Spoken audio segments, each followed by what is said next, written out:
2. Week 2. Yeah. Do you want to do a review of what's going on last time?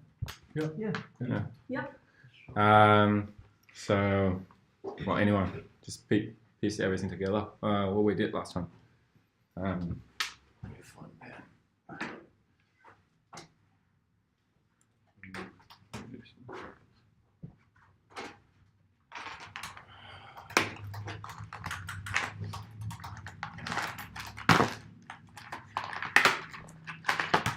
Okay.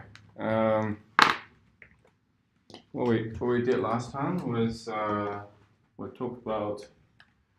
Let me just increase this a little bit. Last time I forgot. Yeah. The week style is foldable, right? Mm-hmm. And because there's a reduce method on it, make it foldable, and it's right to left reducing. And then we talk about functor. What sort of functor we talked about? Remember? Any idea? Functors.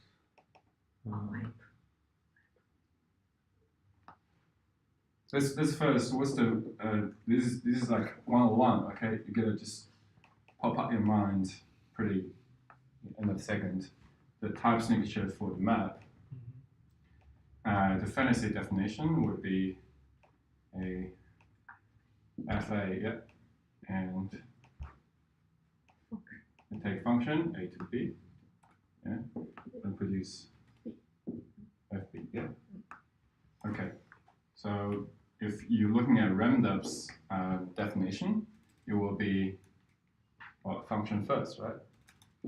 Because the composition, you need data to be put in the end. So we take function first, and then we take FA and produce FB. Yeah. This is last time. Parallel array is a functor. Yeah. Also, we have loss. Remember the loss? The compose with map and map with compose switched. Yeah. So compose map. So I'm saying the map again is equivalent to you map a huge function which compose. Yes. Let's say this is f, this is g, then it's the same as g compose map. Right? That's the law we need to follow to make a functor. So with a map function signature like this is not enough to satisfy this law to make a functor. And what else we'll talk about as functor? Remember? Remember? Maybe. Maybe. Maybe, yeah. Maybe. The type solve something. Maybe we have another one. In the end, we'll talk about another one. The yeah. Okay. I want to just introduce two things first for this functor stuff. So we'll kick off what we do today. One is a trivial functor called ID.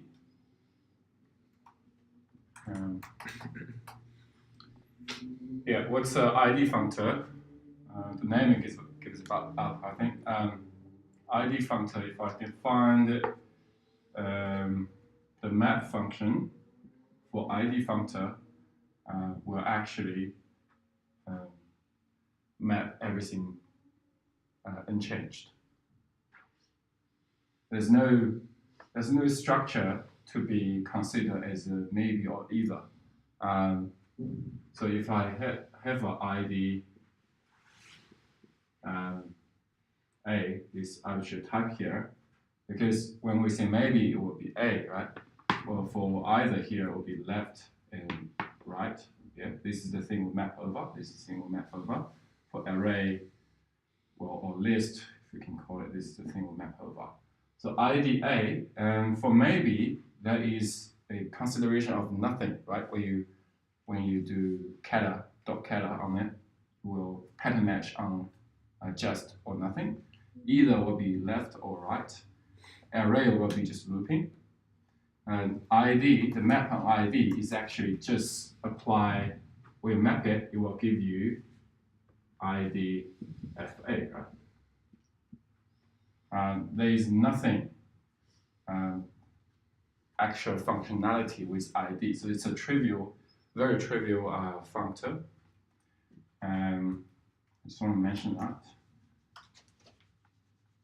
And the second thing is, we often say, you will often hear this when people call map and with the function, people say, when you look at a map, you think you're dealing with a functor, right? And then this f has been sort of lifted.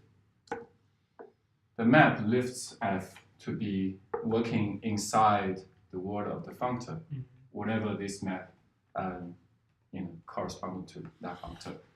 Now the lifting, where does that coming from? Let's do a bit of a category theory here. Okay, so I have two categories. Now I have A, B here, and we have FA and FB here. Any functor we mentioned on the first talk, any functor is a mapping between two categories. Yeah. So those two categories, it can be same category. I just differentiate them by just drawing two circles. They could be just living in the same category, but I can treat like two categories here. So a morphism in this category, let's say F, let's use this.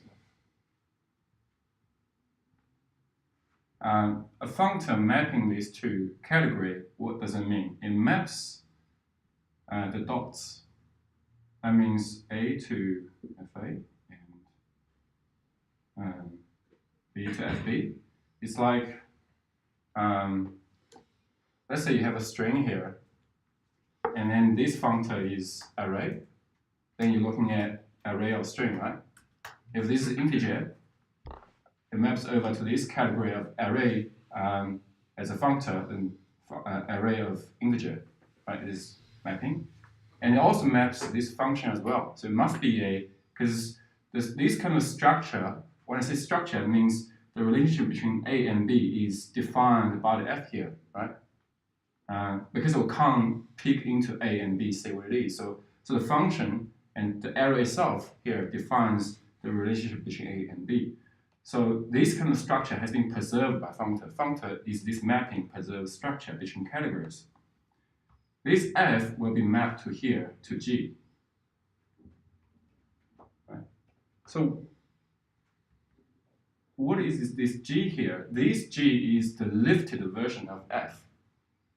So this G can work between two functors. So when you draw categories like up and down, you have this lifting because all the arrows pointing up, right? This mapping. So this mapping in between, we call it the functor here. So that's where the name comes from, at least I think. So when you hear people say, "Oh, I lift this function," that means you have a visual representation of that in category theory. Yeah, I'm going to get that across. Yeah. I'm going to start with this week's content. So if you haven't get the latest version of the repo, just pull it again. You'll have the latest commits. All right. So first we're going to do is, let me create another file here. Just a temporary JavaScript file. What I'll do is, because we learned about maybe and either. So we need to look at these two functions provided by lambda and path from lambda. We talk about a notion called partial function, right? A partial function is something that it will actually give you undefined in some scenario. The prop here, also the path. Let's just make an example.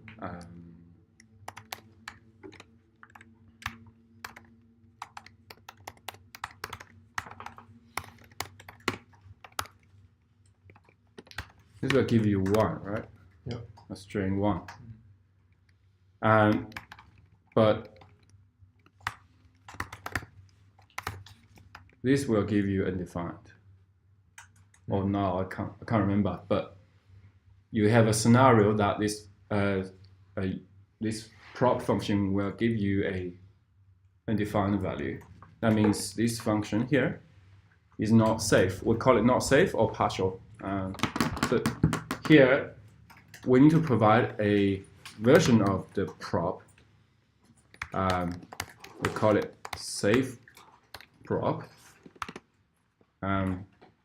So that we will return a maybe value. Maybe let's just write the signature of this safe prop. So it first takes this kind of a key for the object you want to say into. That means you have a string, right? And then the second parameter it takes is an object basically,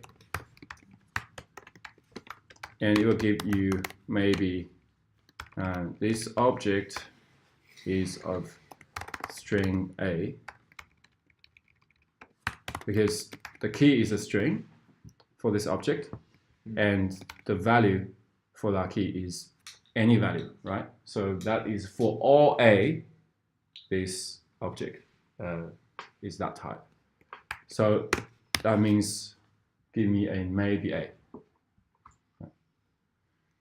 So with you can import let's say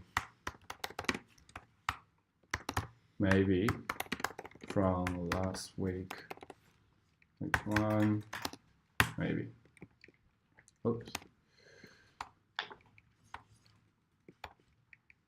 How do we construct this function? Anyone? Any idea?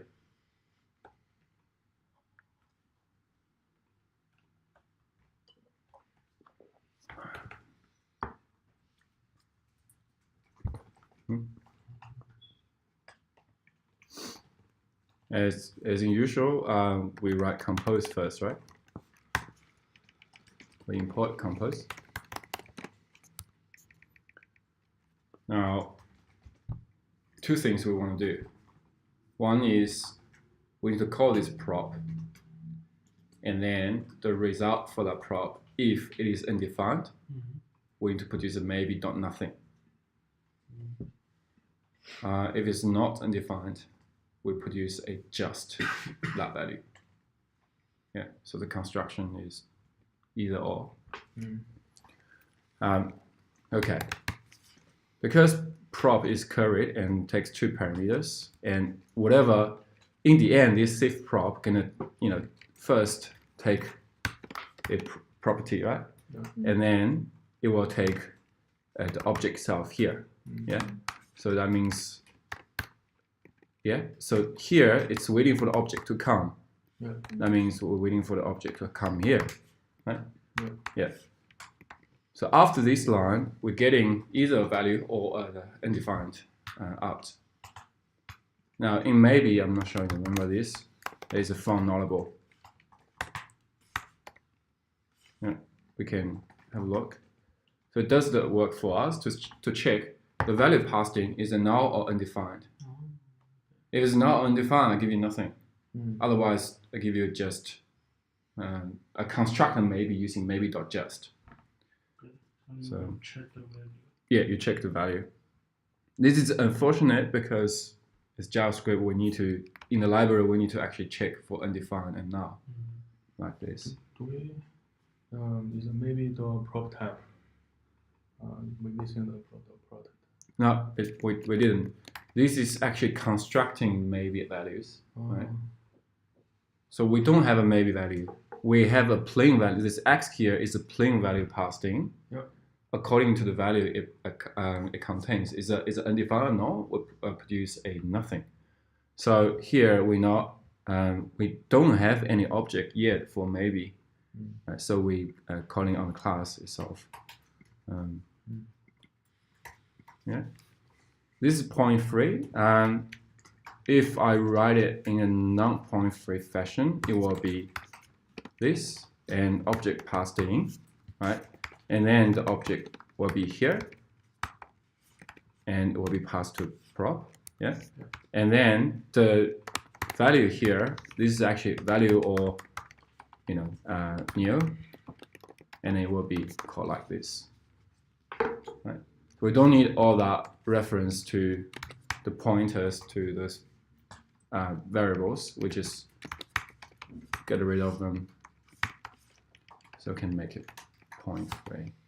So your program is basically say I call this prop function with this key, and the value check it, produce a maybe.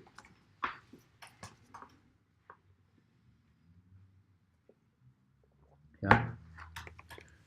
So that means let's write the safe path.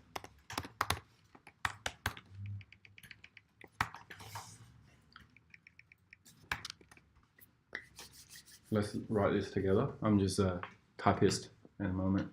Just tell me what to type for the path function, how to make it safe.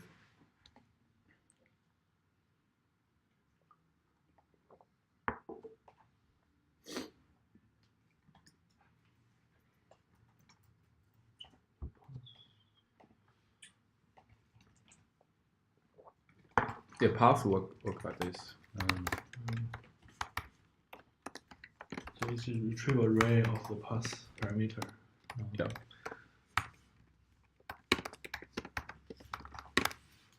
Like this. So it goes into an object, grabbing the key one by one, and get the value out. So equals to x, the dot spread the your path parameter. You want to spread like this? It's arrays, so like this? Yes, something like that. Okay. X, because it's Sorry. plural. ARGS. ARGS. Okay. That's I want to pass in that to. I need to compose this function. Compose. Yeah. Yeah. Here, I would just say path. Yeah. I'll take in the my parameter. How do you want to take it in? Here it's already spreaded.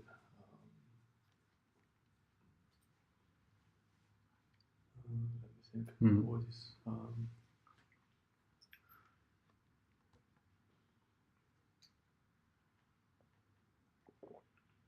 can we just call it? I mean, path. As in. Yeah, bracket. And. Let's think. Should we still spread x? X, yeah. Then add a second, add a maybe function. Maybe dot font nullable. Because this one is like this. Yeah, I think so. Okay, so let's examine this. Yeah. The arcs here being applied to this path function. So let me take this one out. This line here, right? Yeah. What does it return? I think we need to remove that dot. Okay. So I guess it's array. yeah. So if I remove the dot dot dot here, what's the type of args? It's array. Array. Okay. Yeah. So basically, it's the path array. Pass array. I can't name it path because it's already named up there. Yeah. So we pass here. So now this line give me a what?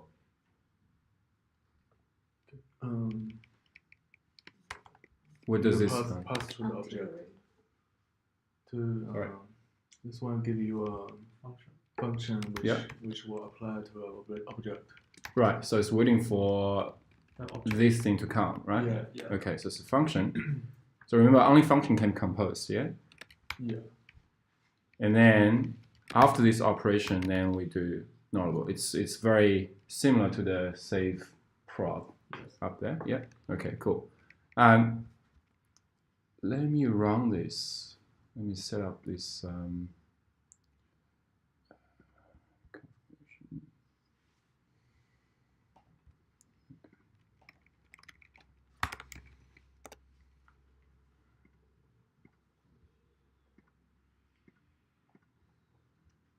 Say yeah. Okay. Let us just say what's happening. Just get familiarized with the console output with those kind of things. Yeah. Save path. Let's say A, B, and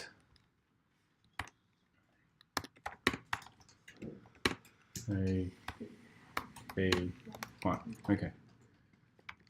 Actually, I'm to log it out.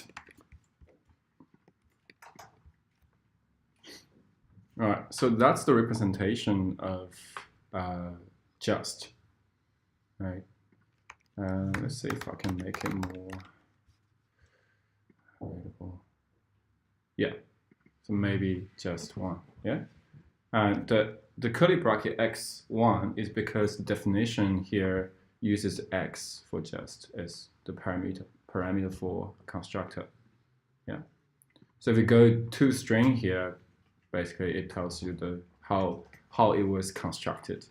It was constructed by maybe.just, and that happened here. Yeah. Now, let's change this to C. Run again. Give me maybe.nothing. Right? Yeah. So you're basically getting the same type. Maybe.nothing here and maybe.just1 is actually the same type, right? Because they all maybe A. If I write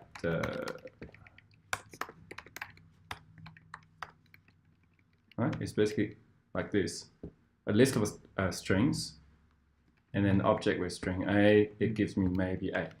And this maybe A is just there. There's no other type. It's just maybe A, right? So it's the same type we're getting. Now usually what you do after this is you map it to say, now I have, for example, B. I want to add 1 to it.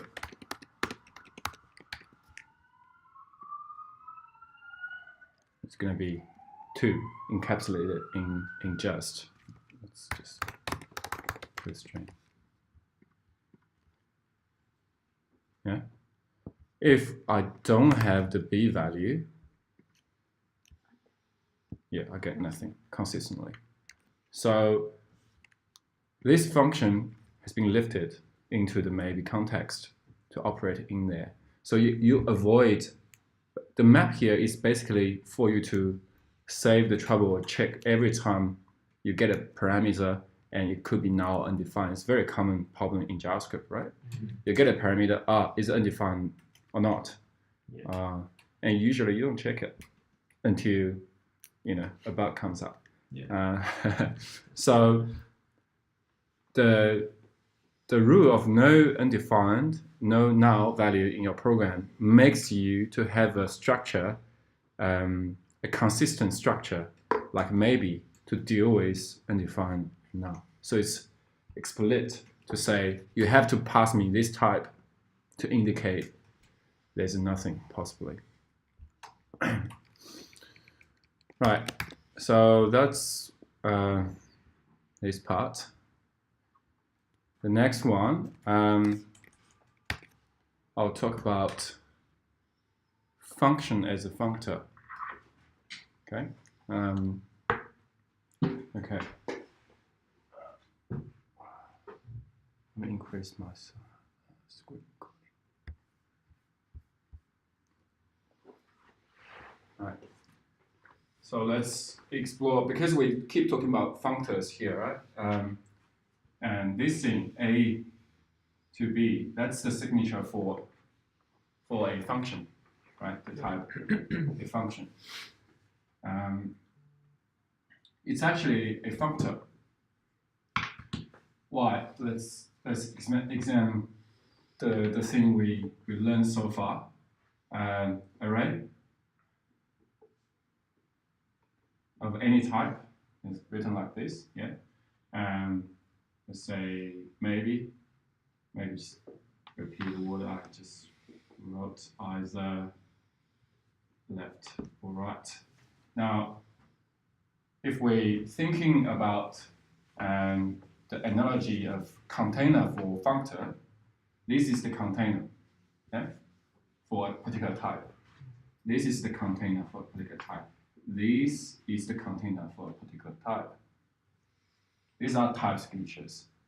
A function signature like this, that means this is the container. Yeah? Okay.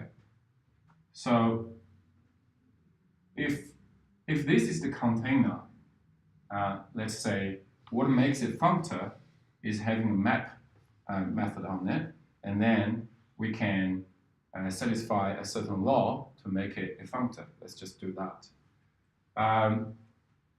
So in JavaScript, I'm just going to write JavaScript here.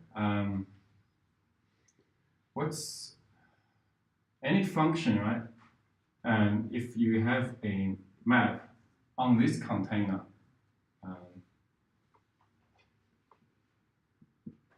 we'll be taking an f, right? So that's the signature of a map, right? Taking a function, and then I'm just going to write it in not point phrase style, and then it takes it will actually take that as a value, right? So the map for example, array will be array, right? And then do stuff here. Okay, you do your for loop or whatever you do here. Here is basically, this is another function, I call it g. Yeah. Now, how do I map that value? Because in array, to get that value, the value for that type, I just do a loop, right? A loop will give me that value individually.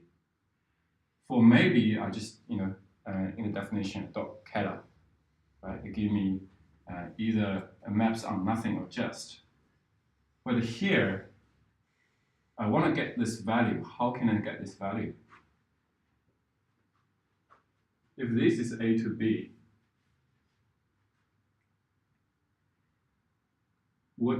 how does the type signature for this F look like? Anyone tell me that?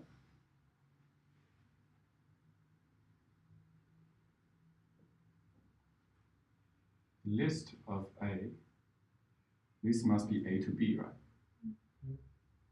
So to produce a list of B, right? This is thing we want to map over. Yeah, this is the container. This is equivalent. It's kind of like the bracket here. B is the A here.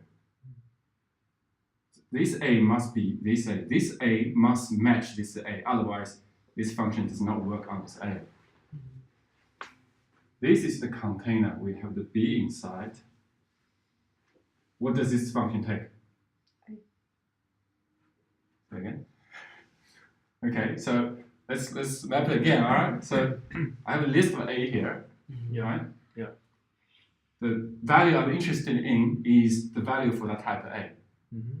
When I map over using a function, this function must take type A as input type, right? Yeah. So that the array has been opened up, the F has been put in, can produce B. Mm. So the bracket here is this part. I for Huh?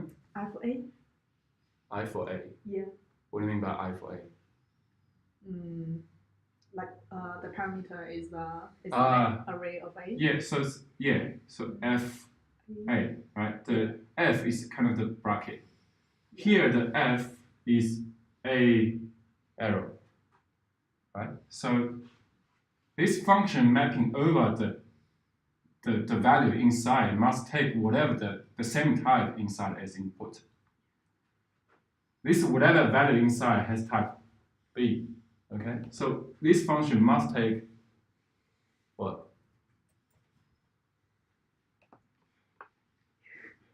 No, it must take the type of this, the value of this type.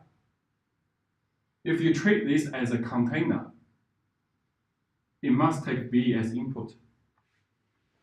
Correct? If you're looking at this kind of mapping, it will produce another C. Right? So, because B doesn't exist in A yet, in the array yet, the B is brought in by this F, right? The map enables this function working in that context from A to B. So it gives me a context of B, or container of B. Here, if we're treating that as a context, a container, the B is what's existing saying that I have. So in order to map inside this container, I must take a B. And then I produce whatever this function wants, a C value, which as if this function produces a B, this function itself can produce whatever it wants. But the restriction is the input must match what's in the container. So the input for this function must match what's in the container. Yeah? For the concrete example, 1, 2, 3, we map this. This F must take number as input. Yeah. So number as input. Whatever it wants to produce, I don't care, right? Produces another type. I'll name it C. I don't know what type, but there's a type it produces. It could produce a string, a boolean. I don't care. Here it's the same. I introduce a C here, just say arbitrary type it will produce. Now, you see the B here is because this function is being mapped inside. The container doesn't change, yeah? Container after map doesn't change. Only the type inside the container change. Okay, this. So the return value for this map function, the type for it, must be the container doesn't change. The bracket doesn't change, the container, yeah, C. So given a function from B to C, and a function A to B, you have A to C. What is that? We already learned this. What's this? What's the implementation for this map function? Yeah. So if I do compose A to B, right? That's G. And then B to C. Yeah? That's F. So I wipe this out. Okay. So if you're treating a function as a functor, then the map function for that functor is compose whatever function you pass in. Cool? Yeah. So it will be useful later on. Swap this one off. While we're on this topic, let me just go the reverse thing. There is another category of functor called contravariant. How do I spell it? Contravariant.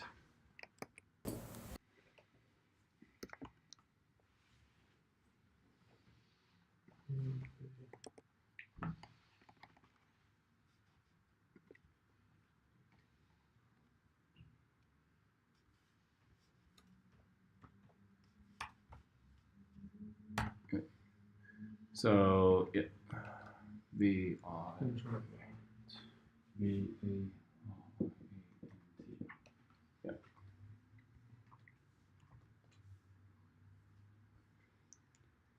Contravariant functor. So just make this clear. This is A here. And so far, those things are covariant functor. Up here, right? Covariant functor, those things. And some of them actually are also contravariant functor. Let me explain that in for this one. You see the function here, we are mapping this value, right? Good works. Yeah. What if we're mapping this value? That means A to B, when the map actually changes B to C, right? To C, when we map it with this function. And what if we keep B as output and don't touch it? Well, we counter map A. In covariant functor, it's called map. In contravariant functor, it's called contramap. And what does contramap do?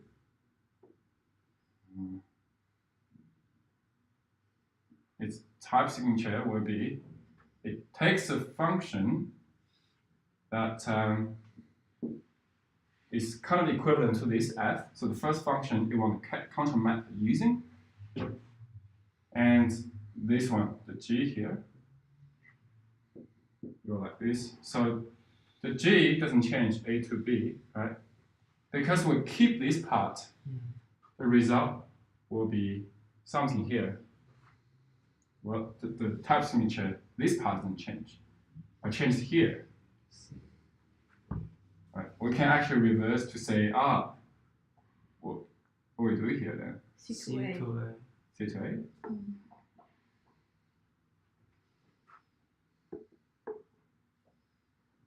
Is that correct? If we know those two, C to A to B, how do I produce a C to B?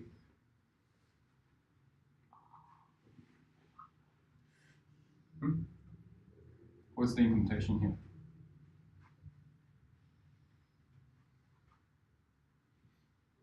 Oh yeah.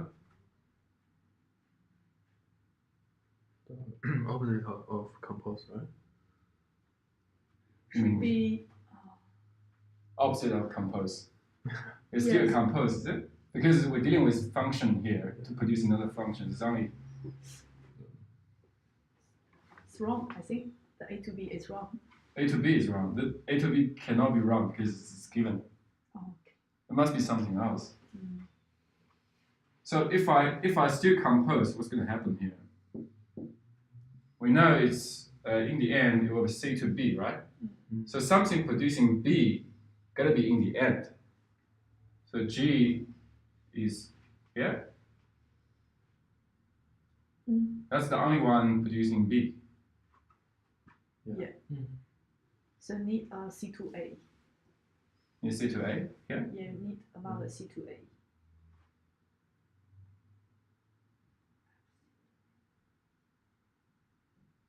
So if I pass a type C here, you will give me A, right? A here. Yeah. You will give me A and you give me B. Yeah? Yeah.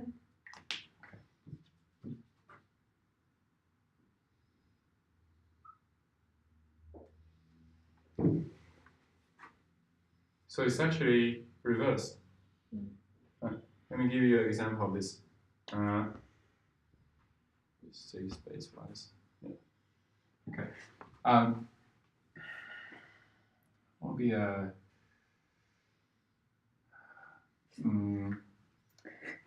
So isn't the control map should be G to F? Isn't order right? Is correct. You mean the order here? Yeah. The function is always first. This is the target. It's like this is a list of array, a list of things, as if, right? Oh. That's the value for that functor. Yeah. Take function first, and then the value you want to map over. It's like array A, right? It takes the function first, and then array A second. This is the thing we want to map over. Yeah. Contra map over. So it comes second. In function programming, data, you want to treat things as data, comes later, most of the time. Yeah. There's special cases. But most of the time, for convenience, they always come later. Because now you can compose this contra map, right? You can make example. Yeah, I think the order should be right to left. The right to left, so maybe you take the G first and the F. I'll make example here. Compose contra map F1, contra map F2. If you take G first, you can't write like this. Right?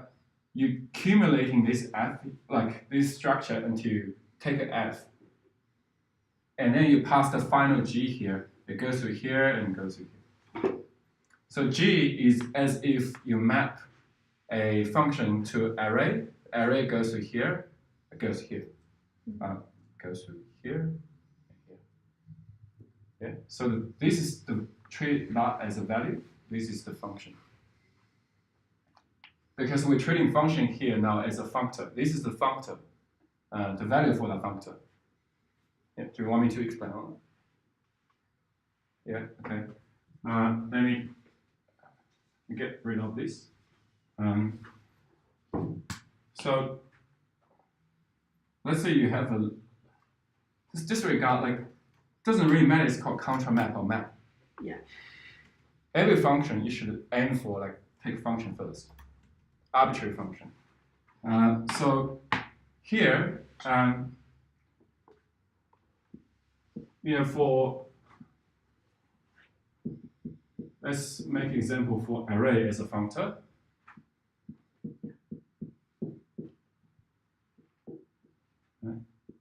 You compose.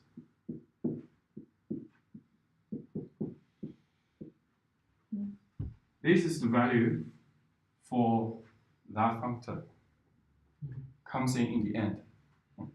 This is the function. The same. This is the function. This is the functor. This is the value for the functor. Right? This is the functor. This is the value for the functor. G needs to go at the end. Contra map F needs to become like this. So same. If you reverse those, you cannot compose anymore. If you reverse those, you're not doing contra map. You're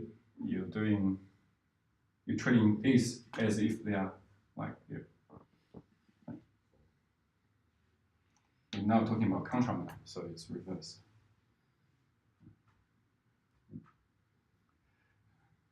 Okay, let me give you a very practical example. I'm not sure I can get this across the first time, but in React, you have stateless function. Let me just write in the middle.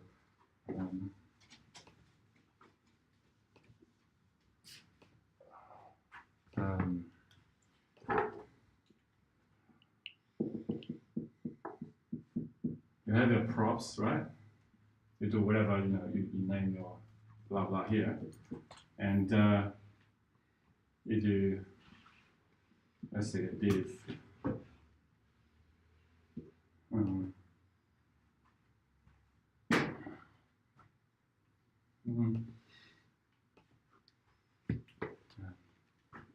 You give it some text and you print out this text.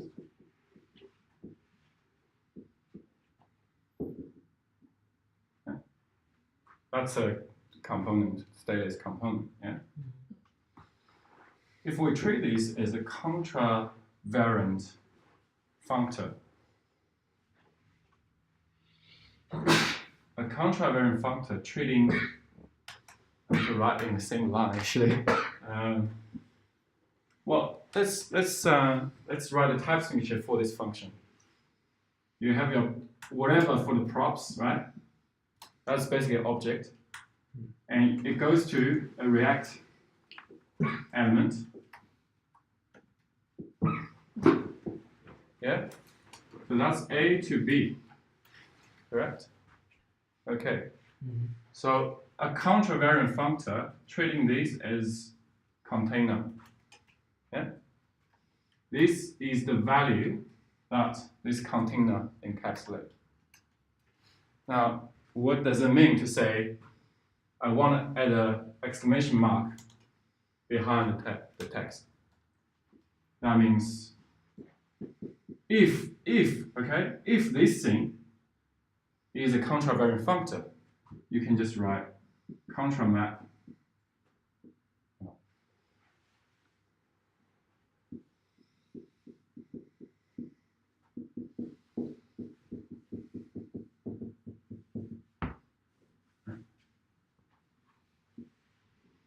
So let's say this is element. Correct? If this thing is a contravariant functor. Well, it is, right? But in reality, what we actually did here, because implementation of contramap, what we actually did here is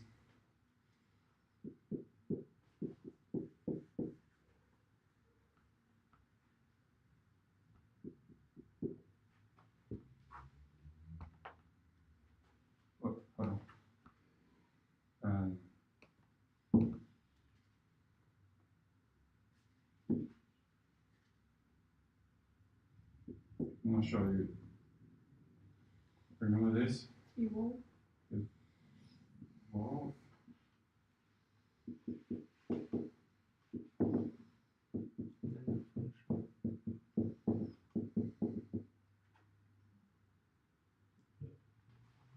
Right?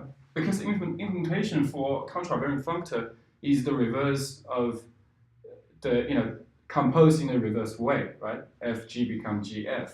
So that means you first call this function, and then this element is just a function. So the text here will be changed to whatever text before here with an exclamation mark. This entire thing here, the type signature will be the original props, right? And in the end, it gives that element, right? It's still a React element. So it's still, after those two lines, it's still, this element has been, the props has been transformed when you put a new prop here, right? But the type signature is still a stateless component. Yeah.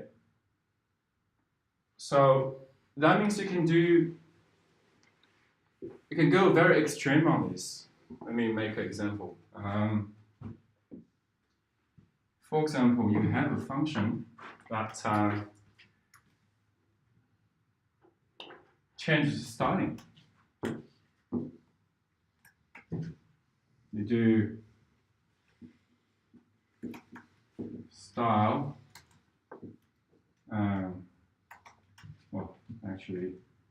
using class name,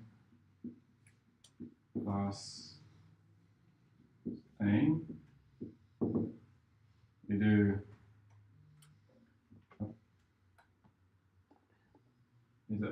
well, I just use that original class name and the class name function, right, in React. You do like board. Board is a value that you import from your style sheet, for example, from your global style or whatever, using CSS module, right? Import this board. Then suddenly your E, if you do class name here and put here, it will get that. Yeah. Okay. So we can just go very extreme with this. Separate your class name, like one class name per CSS rule. I don't know if you want to go like that, and then it will become like this. Also, you can building like certain functionality. You can because it just accumulates class like this when you compose this function. You can compose another function which when this E being called like this, it will go board. It will actually append that for you. That's possible as well. So you can go really customize this component. So your variation this way, your variation of your component based on its input has been separated out, treating this component as a contravariant functor. So this is the example of a contravariant compose. Yeah, this is basically just the implementation of contramap, right? Without making this element a contravariant functor, I just write compose like this, so that I kept in mind, because I can do E dot prototype, right? Yeah. Dot contramap f equals to blah blah blah. Yeah. And then I can do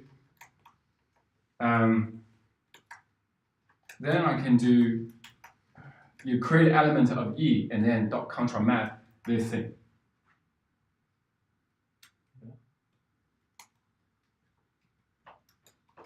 So without that function being under E, I just map like this, compose like this.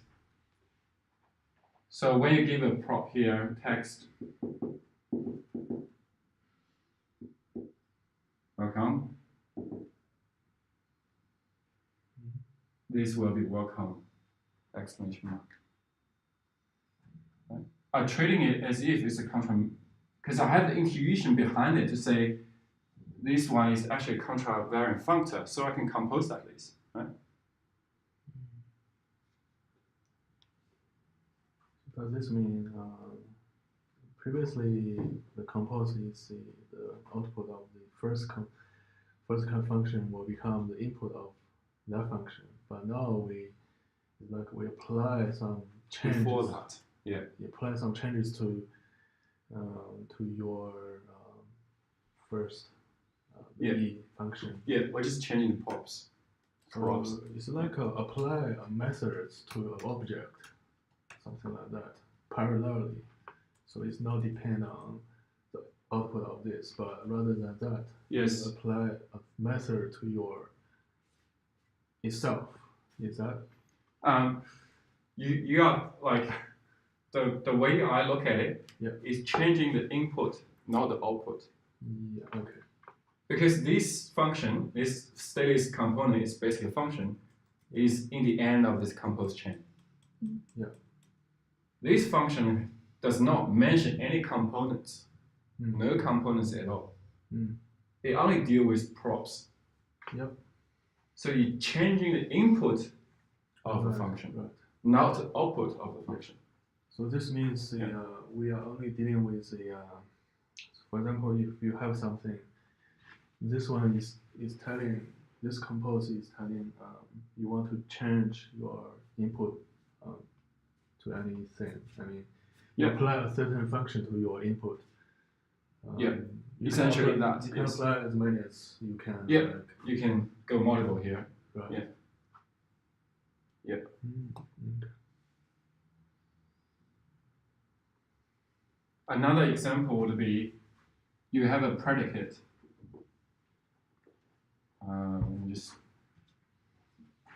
You have a predicate, let's say call it P1 equals to, it takes a string in, try to find, it takes a number in, we call it n, and tells me if that number is larger than 0.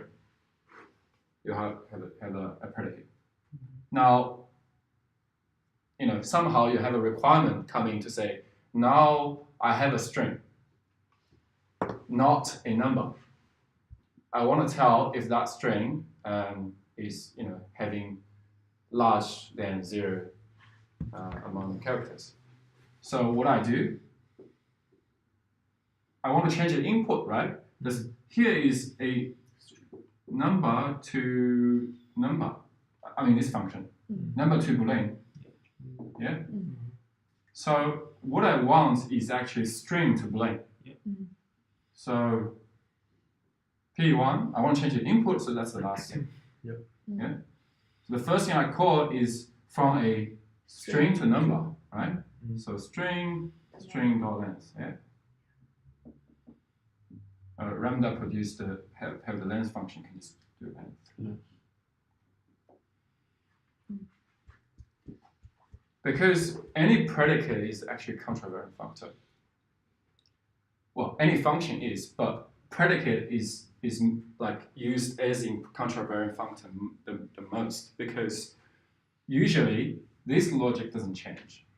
Yeah. What changes is the input, is how you get to that input, right? I have a number 6 less than 0. I have a similar situation about a string, right? So how do I get there? I contramap a length onto it, because contramap implementation is just compose. So I compose in that. So that's another way to look at it, a function. Yeah. So in category theory, you have 1,000 ways to look at, basically infinite way to look at things. This is another way to look at function itself. Yeah. Yeah. Okay. Let me show you a bit of something building on top of that notion that in the code base that we have. Let me find it. Okay. We have this utility function. What you take is a class name. Okay. Yep. And then this is basically, as you can see, that's props, right? Yeah. Yeah.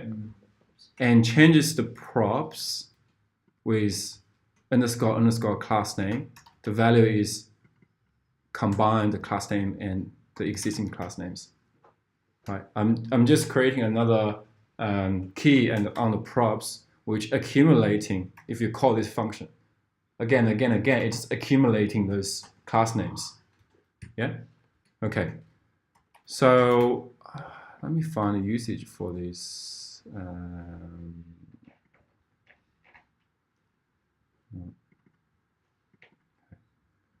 So I have a function, you have a file which uses this function.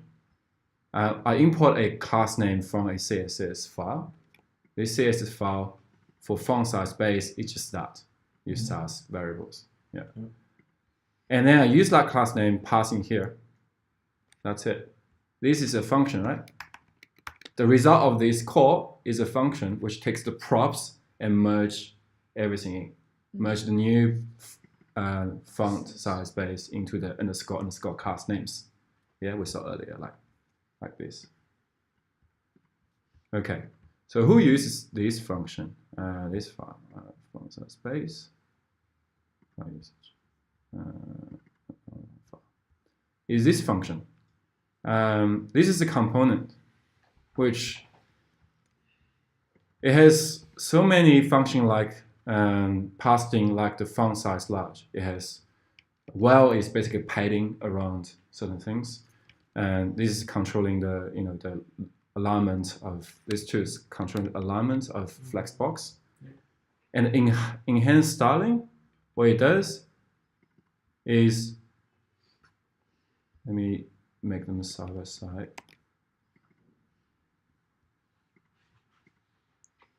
Okay, so the first parameter is all those functions as key and value, right? The key is the same as the function name. Yeah. What I do, and the component is second, so the component passing here. I make another component here, which takes the key as indication to say, like, give me all the keys for the props for this component that evaluate to true. Right? You pass so many props to a component when you use it. When you use this one, you do horizontal, like for example, A equals true. A, like it will equals true, right? Passed in. Yeah. So this is to grab everything, and here everything equals to true. And then for those equals to true, I will pick them up from this fs object. So that means if I do font size large here, after this, it will be just font size large all of this object. 1, 2, 3 has been eliminated. So I'm just building a functionality to say when you have this same name as this function passed in, which is true, it actually composes the function for you. That means you can just use like this. It will just add those style dynamically for you. If you just call this component like this, it won't have those styling applied. And what's beautiful about this is it's very clear the capability of this in terms of styling for this component. And you can tweak this to actually make those things retrievable. As in, you can statically analyze this component in code to say what kind of styling it can have and do a exhaustive combination of them and generating your storybook, right? Every single combination of these two, you can generate them.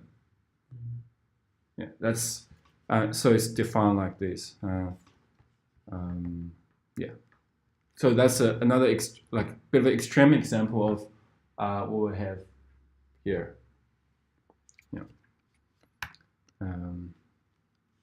Right, so that's just a little example.